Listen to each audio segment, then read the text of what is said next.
Hey everyone, and welcome to this explainer. Today, we are absolutely destroying the myth that a good memory is just some rare, magical gift you have to be born with. We're going to demystify how your memory actually works, and honestly, we're going to give you a complete, highly practical guide to upgrading it by a massive 500%. To make this whole thing super easy to digest, we're going to look at memory through a really helpful framework. Think of it like a computer. We're going to talk about your brain's hardware and your brain's software. So here's our roadmap for today. We'll start with types of memory, then move into brain maintenance. After that, we'll install some new software with active recall and spaced repetition, check out the art of mnemonics, and wrap it all up with the legendary Memory Palace. You are absolutely getting a complete toolkit today. Okay, let's dive right into section 1, types of memory, short-term versus long-term. Because to upgrade our minds, we really need to understand the physical hardware of the brain first. There's just a huge sheer contrast between our two types of memory. You've got short-term memory, which is often called working memory, and long-term memory. Think of short-term memory as this tiny, cramped, easily overflowing holding room where you keep information just for the present moment. Because it's so incredibly small, if you constantly feed it new information, it just overwrites the old data. It literally deletes it. Long-term memory, on the other hand, is a vast, practically limitless warehouse for permanent storage. And the entire goal of studying is simply moving data from that tiny holding room into the giant warehouse. But just how small is that short-term holding room? Well, for a long time, it was a famous belief that we could hold about 7 pieces of information, give or take 2, in our short-term memory. But recent research, specifically highlighted by Dr. Barbara, completely debunked this. Actually, scratch that old myth, because she found that you can only hold exactly 4 items in your short-term memory at any given time. Not 5, not 9, just 4 slots. So if you try to memorize a long string of numbers like 911236 without using any special technique, you'll likely just drop the numbers at the end because your 4 slots are already jam-packed. So, knowing those hardware limitations, how do we keep this biological machine running at peak performance? That brings us to section 2, brain maintenance, focusing on sleep and hydration. Take a look at this number, 73%. Your brain is literally 73% water. It is absolutely crucial to realize that for your brain to function at high efficiency, it needs constant hydration. If you're dehydrated, your hardware just bogs down. This directly leads to headaches, cloudy, foggy thinking, and worst of all, forgetting things right in the middle of a crucial exam. So seriously, always keep a water bottle handy when you're learning or testing. And right alongside hydration is the ultimate maintenance tool, sleep. Think of your brain like a car, right? If you drive a car relentlessly and never, ever take it in for routine servicing, eventually it's gonna break down. When you sleep, your brain is getting that routine servicing. It literally flushes out harmful toxins. It performs maintenance on all those new neural pathways you formed that day while learning, making sure they don't just break apart. And this is fascinating. It runs simulations. While you dream, your brain takes the new information you studied and tries connecting it together to see how it fits. That's exactly why you often dream about what you studied right before bed. All right, once our hardware is hydrated and rested, we can finally install the software. Let's look at section 3, the software, specifically spaced repetition and active recall. Our very first software upgrade is spaced repetition. If you want to successfully move data into long-term memory, you must repeat it over an extended period.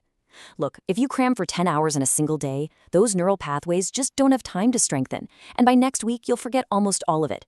But if you use spaced repetition, say studying for just 1 hour a day for 10 days, the retention is incredible. It's exactly like going to the gym. You can't just lift weights for 10 hours on a Monday and expect to instantly build massive muscles. The muscle needs time and repeated, spaced-out stress to grow stronger. Your brain's neural pathways work the exact same way. And when you do sit down for those spaced-out study sessions, you've got to use active recall. Please don't just passively reread your notes. Before you even look at your material, attempt to recall the information from memory. Step 2 is totally critical. Write it down by hand or speak it out loud. By actually writing or speaking, you engage your motor memory, auditory memory, and verbal memory all at once, which drastically deepens your retention. Then, identify exactly where you got stuck. Those are your gaps. And finally, just restudy those specific weak spots. A really perfect, highly practical application of active recall is just using good old-fashioned flashcards. You put a prompt or a new vocabulary word on the front and the definition or equation on the back. By looking at the front and forcing yourself to remember the back before you flip it over, you are actively retrieving the data. Create little decks of 10 to 20 cards and use them for your spaced repetition sessions. It is incredibly effective. Okay, but we still have that super annoying 4-item limit in our short-term memory. What if we could hack it? Let's get into section 4, the art of mnemonics, hacking your memory. This is where we use bizarre mental imagery to easily store 10 or even 20 pieces of information at once. First, we build a foundation using something called the peg system. You just associate numbers with objects that rhyme with them. 1 is a bun, like a sandwich bun. 2 is a shoe. 3 is a tree. 4 is a door. 5 is a hive. You memorize these simple pegs until they are permanently locked in your mind. This acts as the floor of your memory. Now, when you need to memorize a list of random new items, you just attach them to your pegs. Let's say you're doing a memory trick with friends, and the first random item they tell you to remember is a car. You take your peg for number 1, which is a bun or sandwich, and you combine it with the car in the most exaggerated, ridiculous way you possibly can. Picture a cartoonish car just aggressively eating a giant sandwich, and then chugging a whole barrel of gasoline to wash it down. Because human beings remember visual, bizarre images far better than abstract facts, this mental image instantly sticks. 1 is bun, bun is car eating a sandwich. Boom, you've locked it in. Let's do another one. Say the second item your friend gives you is an airplane. Your peg for number 2 is a shoe. So picture a massive flock of flying shoes and slippers soaring through the sky, and they suddenly transform into a giant airplane zooming right towards your face. The more ridiculous, dynamic, and hilarious you make the image, the stickier it becomes in your memory. You can use this trick to effortlessly memorize 10 or more items just by listening to them once. Beyond just visual pegs, you can also group data. You can use simple rhythms and rhymes, like in 1492, Columbus sailed the ocean blue, to remember historical dates.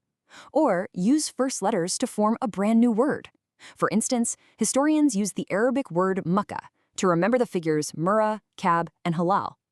Pharmacy students remember the 5 immune antibodies, IgG, IgA, IgM, IgD, and IgE, by forming the word jamda. By combining completely disconnected facts into one single word, you're only taking up one of those precious 4 slots in your short-term memory. It's brilliant. And that brilliantly illustrates our final technique. We're going to scale this visual mapping up to its absolute maximum in section 5, building your memory palace. This is the ultimate method used by global memory champions. The memory palace relies on the fact that we have exceptionally strong spatial memory. We are just incredible at remembering physical locations. So this strategy involves taking a highly familiar physical environment, like the layout of your own apartment or house, and mentally placing the items you want to memorize in specific locations as you walk through it in your mind. Let's try it right now with a grocery list so you literally never have to write one down again. Imagine walking up to your front door, but it's covered in slippery soap. You open it, walk to the couch in your living room, and sitting right there is a giant loaf of bread just hanging out with some cheese. Look over at the armchair. A cucumber and a tomato are literally having a boxing match over who gets to sit down. You walk into the kitchen, and on the stove, a cup of tea and a cup of coffee are impatiently waiting for sugar to arrive. Finally, you peek into the bathroom, and the bathtub is just overflowing with baby diapers. I know, it sounds insane, but by taking a hilarious mental tour of your own house, you have flawlessly memorized 8 random grocery items in perfect order. Well, we've covered a ton of ground today. Remember, upgrading your memory starts with maintaining your hardware through proper hydration and getting good sleep. Once your hardware is primed and ready, you can install the software. Bypass that 4-item limit using active recall, spaced repetition, bizarre mental mnemonics, and the incredible spatial mapping of the Memory Palace. You now have the ultimate toolkit to enhance your learning. The only question left is, what information are you going to put in your Memory Palace today? Thanks so much for joining me in this explainer, and happy learning.